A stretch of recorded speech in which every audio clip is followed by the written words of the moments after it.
there were a lot of questions about issues surrounding bias, political reasoning, politically motivated conclusions, um, and whether we can be unbiased, whether we can be apolitical, whether we should be. Um, and it was interesting. There was serious disagreement in a bunch of your responses and questions about this point. Um, I just want to draw out a few themes. I'm not going to really be able to answer any serious questions because most of them are sort of philosophical in nature rather than clarificatory. But one theme that came out in a number of the comments is that a number of you drew a relationship between feminist philosophy and our discussion of experimental philosophy. You were thinking, look, if women systematically have different intuitions than men, this might vindicate some of feminist epistemology, because it might be that some of the ways of thinking that women have about epistemology or epistemic concepts might be different than ways that men have of thinking about this, and that would be maybe some support that we are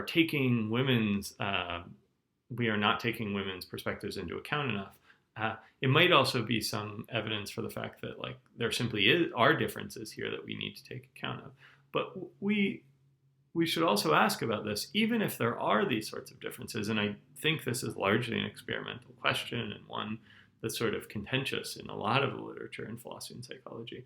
If there are these differences, though, even if there are, does this vindicate feminist epistemology, or does it just show we should try to find some sort of neutral perspective or some sort of other way of getting at answering the question, which doesn't rely on either the intuitions of women or the intuitions of men? I think that's an interesting question to think about.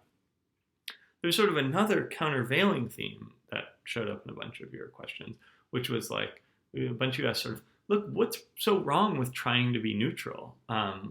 So a lot of you, even some of you sort of said, look, even if it's hard to be neutral, we should at least try to be neutral. But I think one thing that maybe Longino might think, and others might agree with her, is that, look, if we can't be neutral in our theorizing, if we're given to some bias, if we always have sort of political concerns entering in, it might be that trying to be neutral could exacerbate the problem. Maybe it could make us not realize the differences that actually exist in the perspectives of different people on epistemological topics, or maybe topics more generally. Feminists often make this point more generally. So here's an example, not about feminism, but it's sort of a political example. Like if you imagine two people are married and they're from very opposite sides of the political spectrum. One thing, when they're talking about issues of politics, one thing you might suggest is, why can't you both be neutral? Why can't you sort of, when they're reading the news, maybe, for instance, why can't you just be neutral about what the facts are?